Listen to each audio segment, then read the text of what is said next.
स्वागत है दोस्तों आपका हमारी एक और टेंस की नई क्लास में। दोस्तों आपको ये तो मैं नहीं कहूँगा कि आप सब्सक्राइब करिए, क्योंकि जो पढ़ने वाला है वो तो सब्सक्राइब करेगा और उसको जिसको पढ़ना होगा वो सब्सक्राइब कर देगा और जिसको नहीं पढ़ना होगा वो सब्सक्राइब नहीं करेगा। तो आपका बिना टाइम वेस्ट किए स्टार्ट कर देते हैं आज की हमारी क्लास। जैसा कि दोस्तों अगर आपने कंटिन्यू हमारी क्लास देखी है तो आज की हमारी चौथी क्लास है। इसमें हम लेकर आए हैं आपके लिए प्रेजेंट कंटिन्यूअस टेंस। पिछला प्रेजेंट सिंपल हमने पढ़ लिया है, टेंस की पहचान पढ़ ली है और उनके रूल भी पढ़ लिए हैं। प्रेजेंट सिंपल पिछली क्लास में हमने पढ़ा था और आज हम पढ़ने वाले हैं प्रेजेंट कंटिन्यूअस टेंस। सबसे पहले आप जान लो कि कंटिन्यूस यानी कि होता है जारी रहना। कोई भी समय है वो जारी रहता है तो उसे कंटिन्यू कहा जाता है। इसमें इस टेंस की पहचान यह है कि इनके जो वाक्य होंगे उन वाक्यों के लास्ट में रहा है, रही हैं, रहे हैं, रहा हूँ शब्द आएंगे, वाक्य के अंत में आएंगे। जैसे मैं पढ़ रहा हूँ, लास्ट में रहा हूँ। मैं जा रहा हूँ, मैं आ रही हूँ, वह गाना गा रहा है, वह नाच रही हैं। तो इस प्रकार के जो वाक्य होंगे वो सब प्रेजेंट कंटिन्यूस के अंतर्गत आएंगे। प्रेजेंट कंटिन्यूस का जो है आज हम अफर्मेटिव और नेगेटिव दोनों प्रकार के वाक्य पढ़ेंगे और अगले दोनों प्रकार के इंट्रोगेटिव और इंट्रोगेटिव नेगेटिव अगली क्लास में पढ़ेंगे, ताकि क्लास भी लंबी ना हो। तो जान लेते हैं इसका रूल। प्रेजेंट कंटिन्यूस का जो रूल है वो होगा, पहले सब्जेक्ट प्लस इज, एम और आर प्लस वर्ब की फर्स्ट फॉर्म के साथ में लगेगी आईएनजी और प्लस लास्ट में ऑब्जेक्ट। ये रूल रहेगा, यानी कि ये सूत्र हैं इस प्रेजेंट कंटिन्यूस के अफर्मेटिव सेंटेंस का। यहाँ तक आपको समझ में आ रहा होगा। अब इसमें इज, एम और आर आया है, इसका उपयोग कहाँ कहाँ पर होगा, यानी कि इज किसके साथ में लगेगा और एम किसके साथ में लगेगा, ये जान लेते हैं। तो सबसे पहले इज, एम और आर इस प्रकार आप अपनी कॉपी में लिख लेना और जहाँ पर भी आपको समय मिले आप लिखते रहना, और जहाँ पर समय ना मिले उसका स्क्रीनशॉट लेना या फिर वीडियो को वापस दोबारा देखना, तो आप आसानी से नोट बना पाओगे। तो इज, एम और आर का उपयोग कहाँ पर होगा, जैसे ही, सी, इट और नेम के साथ में इज लगाएंगे और आई के साथ में हमेशा के लिए एम आएगा, और बाकी बच्चे यू, वी और दे के साथ में हम आर का उपयोग करेंगे। तो चलिए एक एक करके उदाहरण देख लेते हैं। तो उदाहरण है हमारा सबसे पहले, मैं फुटबॉल खेल रहा हूँ। अब देखो रहा हूँ शब्द आ रहा है यानी कि जारी है। मैं फुटबॉल खेल रहा हूँ यानी कोई भी लड़का है जो फुटबॉल खेल रहा है, यानी कि वो जारी है, उसका खेलना जारी है। तो सबसे पहले आपको वाक्य को पहचानना है। तो पहचान हमने ऊपर बता दी है। ये रहा है, रही हैं, रहे हैं, रहा हूँ, ये वाक्य के अंत में आते हैं।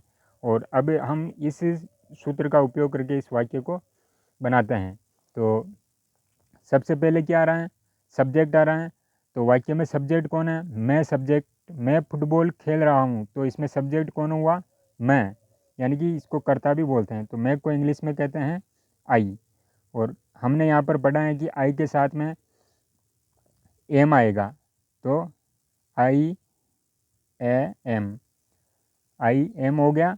अब देखो सब्जेक्ट प्लस ई जे एम आर में से एम लगा दिया हमने, उसके बाद में प्लस वर्ब की फर्स्ट फॉर्म लगेगी। अब इसमें वर्ब कौन सी है, खेल, खेलना या फिर खेल वर्ब है। तो खेल को इंग्लिश में क्या कहते हैं, play, p l a y. और इसमें क्या जोड़ना है, हमें प्लस आई एन जी जोड़ना है। तो p l a y i n g, तो आई एम प्लेइंग, ठीक है। इसके बाद में क्या है, ऑब्जेक्ट। तो कौन सा बचा ऑब्जेक्ट हमारा, फुटबॉल है। तो I am playing football, f डब्ल्यू o t b a double l, ये हो गया हमारा वाक्य। आई एम प्लेइंग फुटबॉल, मैं फुटबॉल खेल रहा हूँ। बिल्कुल आसान है ये टेंस पढ़ना, केवल आपको हमारे कंटिन्यू वीडियो देखते जाना है। इसका रिवीजन भी कराएंगे हम। अगला भी ये उदाहरण देख लेते हैं। सीमा किताब पढ़ रही हैं, सीमा, सीमा को सीमा सब्जेक्ट है, तो सीमा की स्पेलिंग भी सीमा, एस डबल ई CMA, सीमा हो गई। अब इसके साथ में सीमा नेम है, किसी ना किसी का नाम है। यहाँ पर देखो आप, ही सी इट और नेम, ही सी इट और नेम के साथ में हम क्या लगाएंगे, इज। तो सीमा इज, IS। इसके बाद में हम लगाएंगे वर्ब की फर्स्ट फॉर्म। वर्ब क्या है इस वाक्य में, पढ़ना वर्ब है। तो पढ़ना को इंग्लिश में क्या कहते हैं, रीड, READ, रीड यानी पढ़ना। और इसके बाद में अब क्या बचा है, वर्ब लगा दी, वर्ब के साथ में ING लगाना है, ING, reading, Seema is reading. अब क्या पढ़ रही हैं, किताब, सीमा is reading book, BOOK, Seema is reading book. ये हो गया हमारा दूसरा वाक्य। इसी प्रकार हम पढ़ लेते हैं तीसरा, हम जा रहे हैं। हम को इंग्लिश में क्या कहते हैं, WE, वी सब्जेक्ट हो गया। सब्जेक्ट के साथ में, वी के साथ में क्या लगेगा, RARE, VR। ये देखो, UV दे के साथ में क्या लगाएंगे, R, तो VR, ठीक है, यहाँ तक हो गया। और अब लगाएंगे हम verb.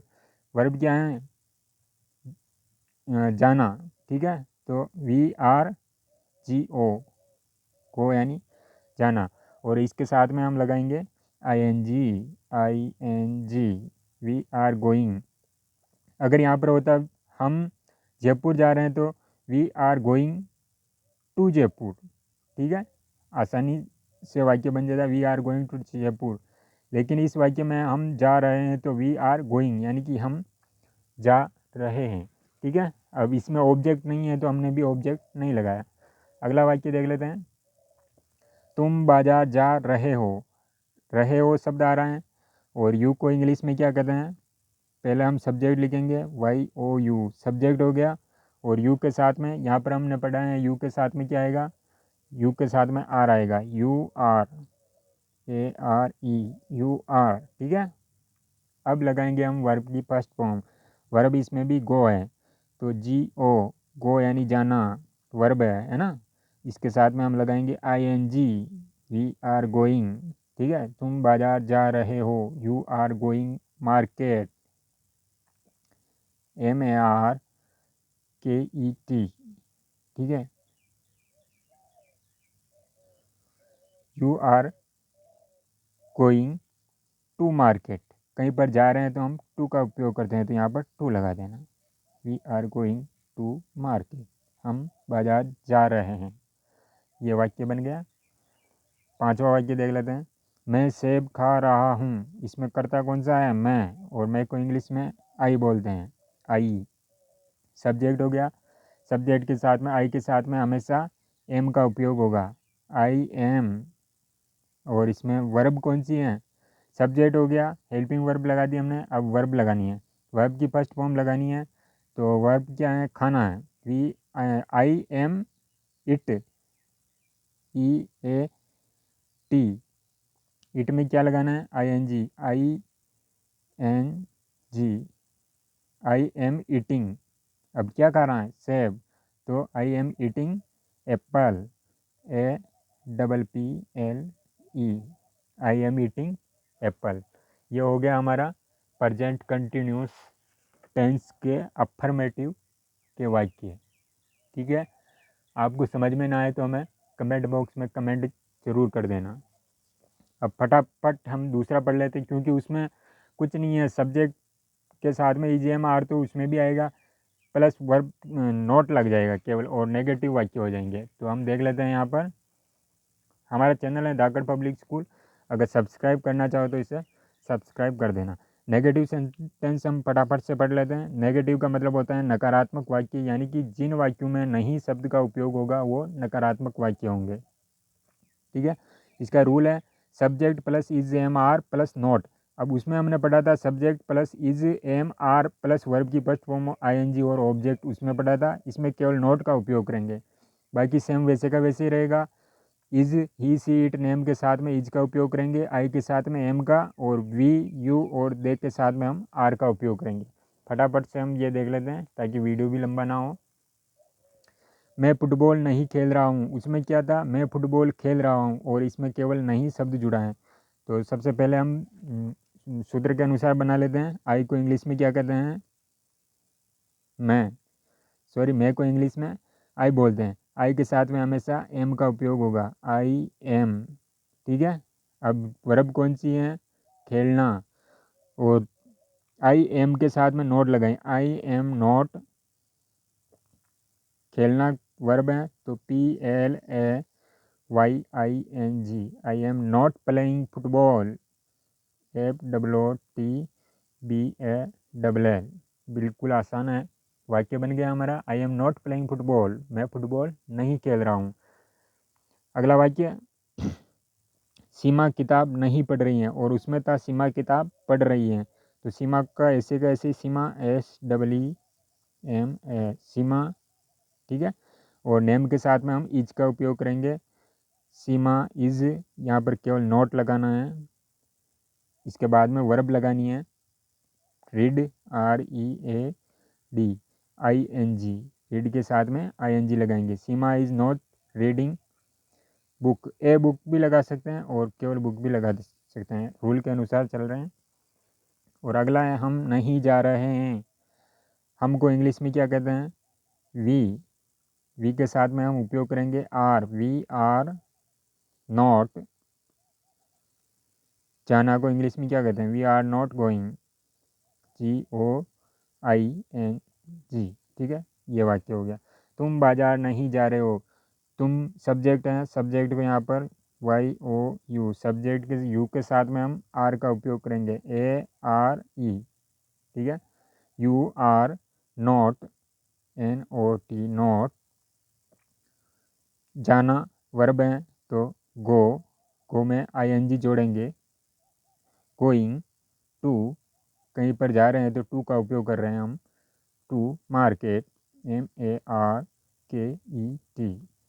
You are not going to market, तुम बाजार नहीं जा रहे हो। अगर समझ में ना आए तो हमें कमेंट में ज़रूर बताना, आप हम संशोधन करेंगे आपको पढ़ना हो तो। बाकी हम पढ़ा तो रही हैं और पढ़ाते रहेंगे, आप सब्सक्राइब करो चाहे ना करो, हम पढ़ाएंगे। मैं सेब नहीं खा रहा हूँ। मैं को इंग्लिश में बोलते हैं आई के साथ में हम किसका उपयोग करेंगे? एम का, आई एम नॉट। खाना वर्ब है तो EATING, eating. I am not eating Apple, APPLE, सेब। ठीक है। I am not eating Apple, मैं सेब नहीं खा रहा हूँ। तो यहाँ पर देख लो आप, सब्जेक्ट यानी कि होता है कर्ता, वर्ब यानी होती है क्रिया जिसमें किसी काम का होना या करना या तो वो क्रिया कहलाती है। ऑब्जेक्ट यानी कि अदर वस्तु जो वो उपयोग में ले रहा है, जहाँ पर जा रहा है। जैसे किताब पढ़ रहा है तो किताब ऑब्जेक्ट हो जाएगा। तो धन्यवाद, और अगली वीडियो कल मिल जाएगी आपको। चैनल को सब्सक्राइब कर देना अगर अच्छी लगे तो। धन्यवाद।